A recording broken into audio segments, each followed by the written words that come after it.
The gift that keeps on giving. Jonathan Kuminga. I mean, we need to go through and talk about how many videos we've done on the channel on him over the course of this year, going back to the summer. I mean, Jonathan feeds families here. But that being said, we're going to talk about the latest reports on Jonathan Kuminga, teams that have been interested in him, and a surprising addition to that list. We're going to talk about that as well. But if this is your first time here on the Basketball Bulletin, my name is Donnie Freeman, co-host for the channel. Make sure you do subscribe, as 80% of viewers aren't subscribed to the channel, where Trevor Lane and I keep you guys informed with all the information as it comes out around the NBA. As we inch closer to the trade deadline, you are not going to want to miss the information that we put out. So again, make sure that you do subscribe.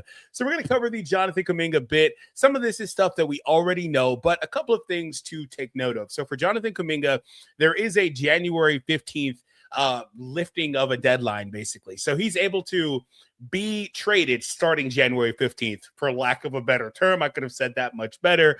Certainly not a deadline. It's the start of and potential, in Jonathan Kuminga's mind, deadline. And I say that because the Warriors apparently are not going to treat that as a deadline. They're not going to say, oh man, it's January 15th. We need to trade Kuminga right now. We've got to get him out of here. But no, they're going to take as much time as they need between then and the deadline. It's only a few weeks. So I think Jonathan will be all right, but only 2.5, 3 weeks up to that point. So he can survive, I'd imagine. But they have some wiggle room there in terms of that to figure out the best possible deal. And for Kuminga, really, it's been an interesting situation because he has played all of 10 minutes on the court since December 6th, my birthday. So that's been over a month. A lot of DNPs. Steve Kerr just not really interested in that. He had a couple of comments about, again, not wanting to play him a lot with the Jimmy Butler and Draymond Green core. Also trying to keep continuity with the starting group despite it struggling this season. So not really sure what's going on in Steve's mind this year. But regardless, things aren't really working out. We know this. This is the gift that keeps on giving, because this has been the case for Jonathan for a couple of years now. This is nothing new. We already know this. So in terms of trying to find a destination for Jonathan, if you're the Warriors, you actually, ideally, it's noted here, we're hoping Jonathan can bring back one or even potentially two rotation pieces for your team. And that is very interesting because they were really, really putting all of their eggs in the Jonathan Kuminga basket for being able to turn him and his salary into a meaningful upgrade. And we've seen the Warriors over the last couple of years really try to target meaningful upgrades mid-season at the deadline. I like that they try to be aggressive. The reality is they only have a couple, 2, 3, or whatever years left of this core that they have, and the Steph Curry era, all that stuff. He's inching closer to retirement, and they want to go all in on this current rendition of the team and give Steph and co the best chance they have to win. And so as a result, they've been linked to a lot of guys, but most recently, they've also been heavily linked to a guy like Michael Porter Jr. On that front, there isn't a direct report saying that the Nets are completely in on trading him. There's pretty conflicting information, as you typically get around this time of the year. But with Kuminga, they haven't been able to figure that stuff out. So it's been pretty tricky for the Warriors overall to deal with. And there's still a lot to get into, so don't go anywhere. We're going to get right back to it. Ever hear the Sleeper app? Here's a little secret. It's more than just a platform for season-long fantasy leagues. This year, millions of users enjoyed playing fantasy sports on Sleeper, but the app offers so much more. Live stats, real-time updates, and visualizations on all stats. A news feed, this is so important for me. You can get lightning-fast updates on your favorite players and teams. A real-time chat to allow you to engage with other users about individual plays and performances during the NFL and NBA seasons. So download the #1 sports app today. Experience it for yourself. When you use promo code Bulletin, you get up to a $100 match on your first deposit. Terms and conditions apply. See Sleeper's terms of use for details. Currently operational in over 25 states. Check out Sleeper today. And by the way, they do have a phenomenal promo going on right now as well. Free $20 entry. Go check that out. No deposit required. $20 entry for free. Go check them out. Use the link in the description down below, and that promo code is Bulletin. So now we're at a point with Jonathan where it's, well, where is he going to go? Because like I was starting to explain earlier, kind of went off on a side tangent, but you guys aren't really playing him. And so if I'm a team trading with them, while you want to turn him into XYZ, firstly, we're going to try to target your draft picks, right? The ones you probably don't want to give up in those post-Steph years. Secondly, you're not operating from a position of power. You don't have a lot of leverage. You're not playing him. It's not like he's out there performing like MPJ, for example, and putting up great numbers, and playing a big role on your team, things like that. The guy literally has played 10 minutes in a month. So what are we doing here? So teams operating from that standpoint could be detrimental to Golden State, but I think Golden State's rebuttal will be, hey, you already know what it is with the situation here. He doesn't really fit what we want, but we have samples of him. Speaking of which, they just got the doors blown off him last night, and his agent tweeted out some highlights of Jonathan performing well this season against the Hawks. So it is what it is. But you already know he's got the potential. He can do this and that. So you're trading for him on that, though, right?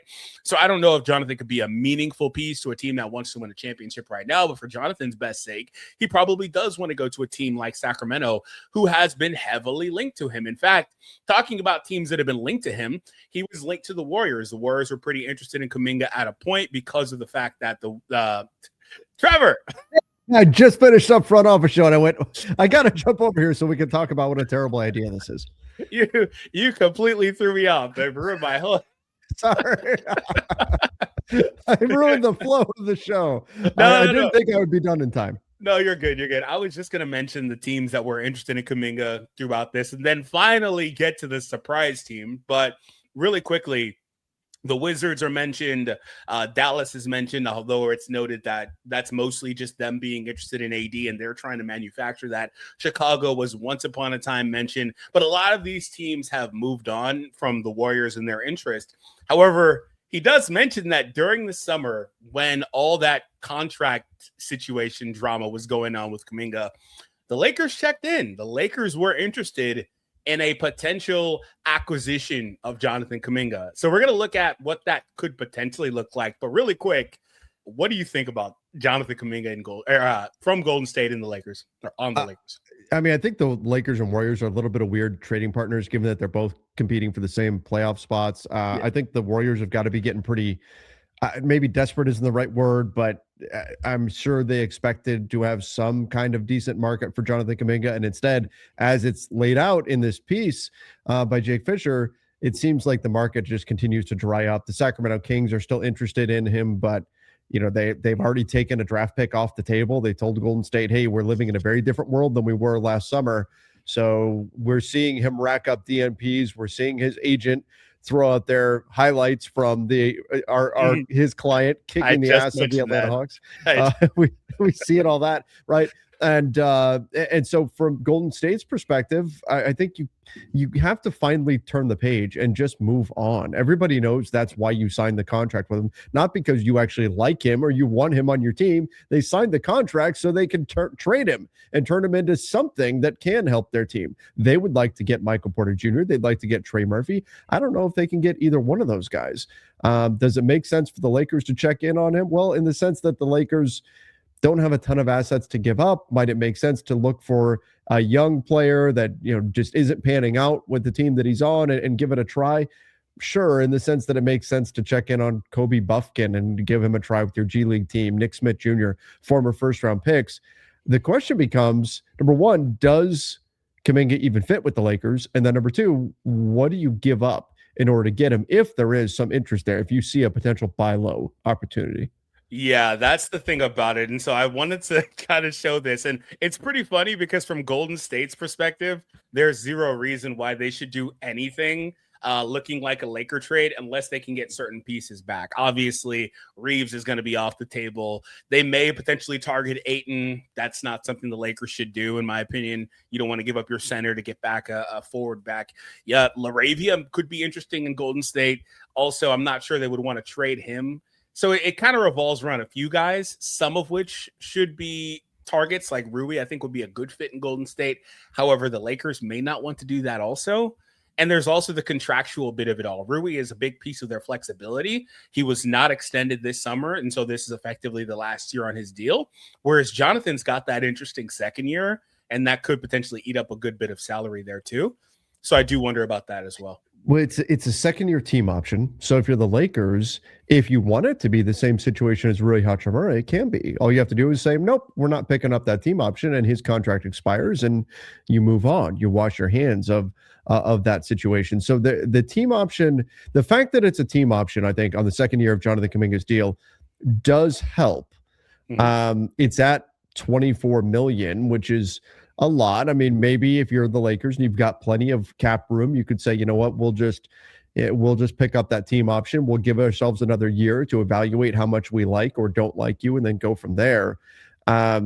You can also look, and that would eat into obviously their cap space for next year. Jonathan Kuminga, when he signed the deal, the reporting was that they wanted to rip up that contract and have the team option be declined and then sign a new deal. Now, maybe his thoughts on that have changed since he's racking up DNP coach's decisions so far. Skill set wise, should he, like, let's say I'm Gabe and Maxi, you could build something there math wise. No.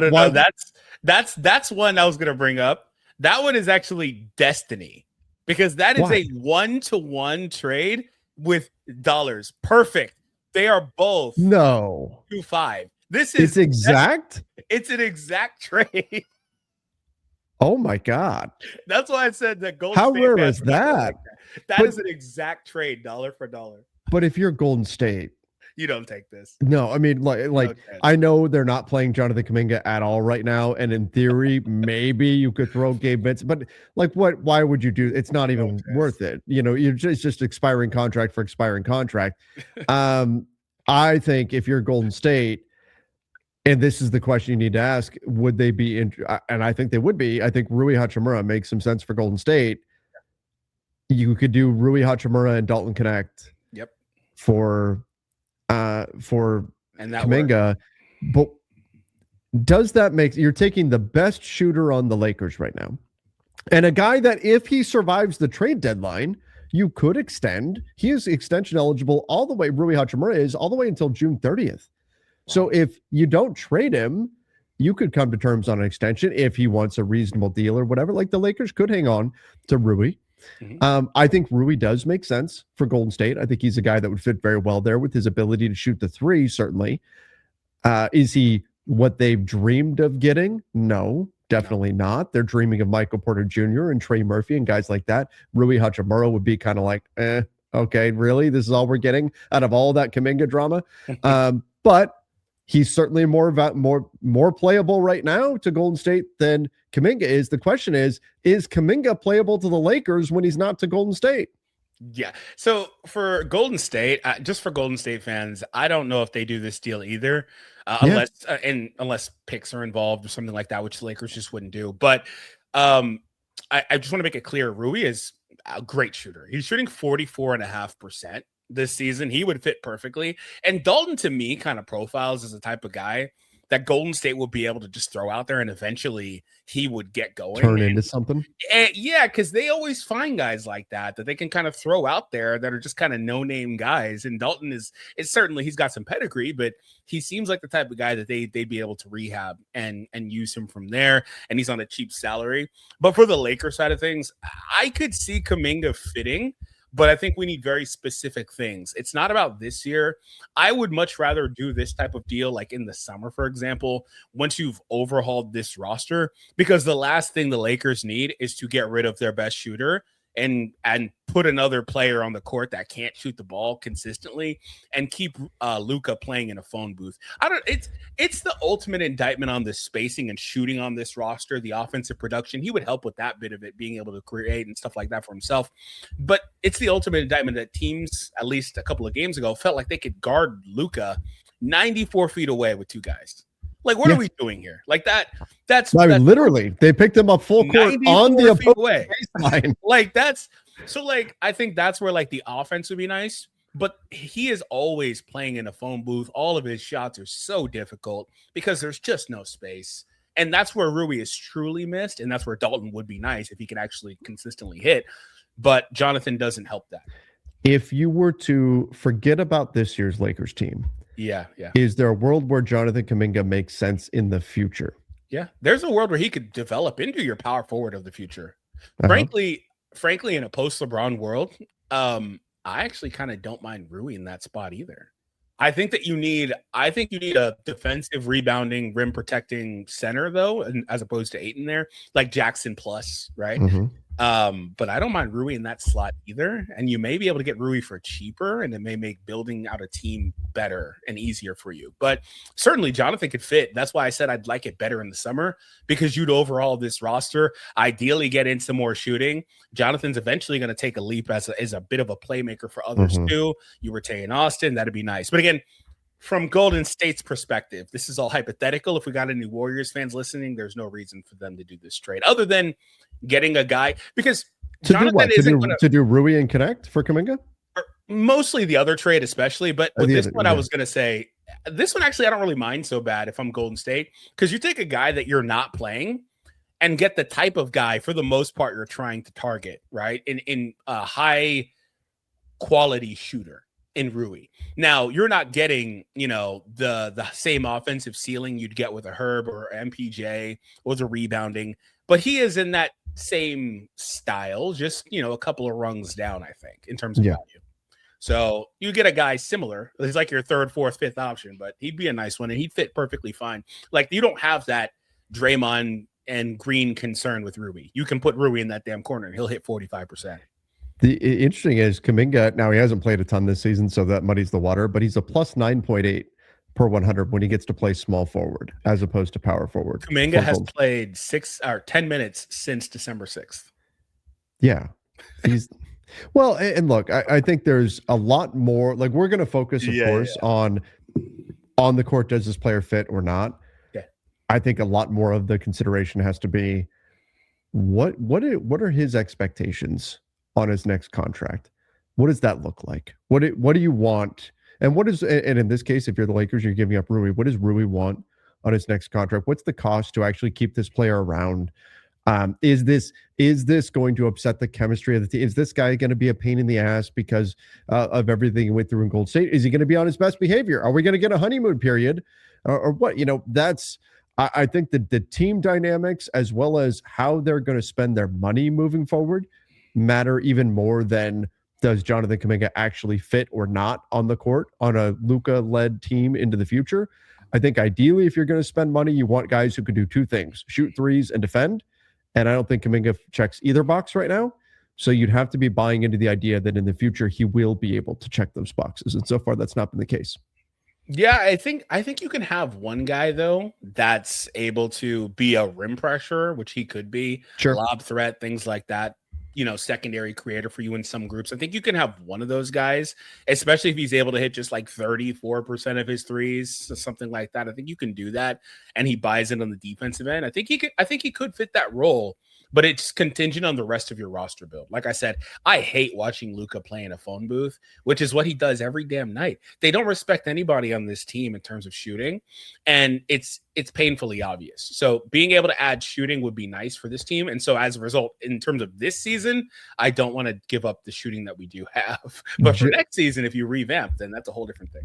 Jonathan Kuminga would fit perfectly in that he does all of his scoring from the mid-range. He's in the 90th percentile among forwards in mid-range scoring.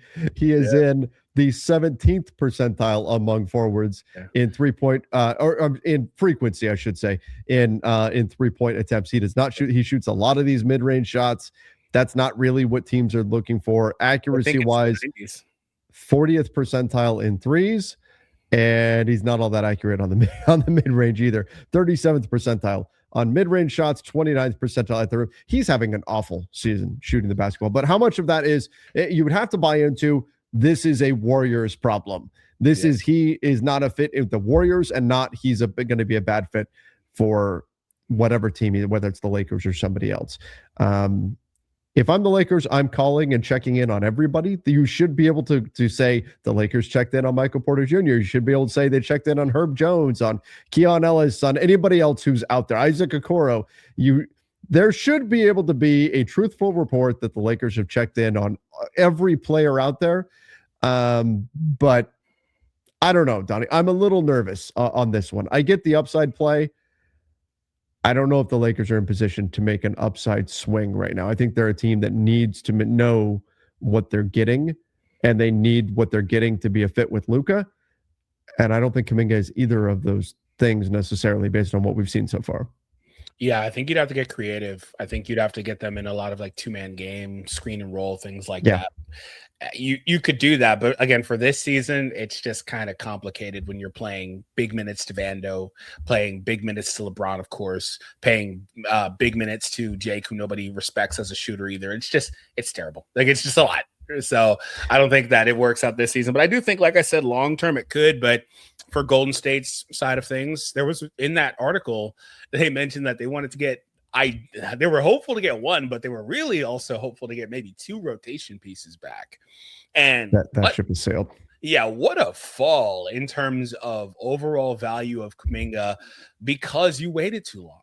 Gabe and Maxey have been in the Lakers rotation occasionally due to injuries and things like literally, like if they want to squint and call that rotation, sure. They're Warriors type guys, right? You got a small guard plus a stretch big. A stretch big that won't shoot the three. Won't pull the trigger on shots. But yeah, that's not the value has fallen. And I think that we're seeing, I mean, how many cautionary tales are we going to see this year? We've got whatever the Kuminga return winds up being, it's not going to be what Golden State was hoping it was going to be, even 4 or 5 months ago. The Hawks certainly, my God, if you told a Hawks fan what the return was for Trae Young 2 years ago, they say, what the hell happened? Did his leg fall off? Right. The Ja Morant return, if and when the Memphis Grizzlies move him, is not going to be great. Like, I think we're starting to see, like, not only in this NBA cap environment is it important that you get bang for your buck out of all of your contracts that are on your roster. You've got to be very careful with who you give money to, but you also have to sell at the right time. And if you don't, the market is very unforgiving. Yeah, it's just where things are now, and it seems like that's where things will continue to be. I don't know if that's until we get a new CBA in or what it is, but it just seems the way that's the way that these teams do business now in the NBA. Yep. All right. Well, I'm sorry I jumped in the middle of your video. I knew what you were talking about and had a moment right after front office show, so I wanted to jump on you real quick. Nah, you're good. Especially for the people that stayed on, they got a nice little surprise. So that's pretty fun. Surprise. It's me. Yep. All right. Well, I think that I'll let you wrap it up. All right, I was going to, but I was like, it feels more normal if you do it.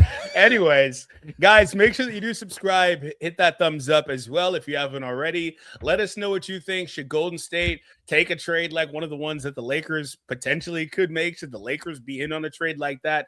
What do they wind up doing with Kuminga? What's their return look like? We want to know all of it. Leave it in the comments as well. Thank you for tuning in, and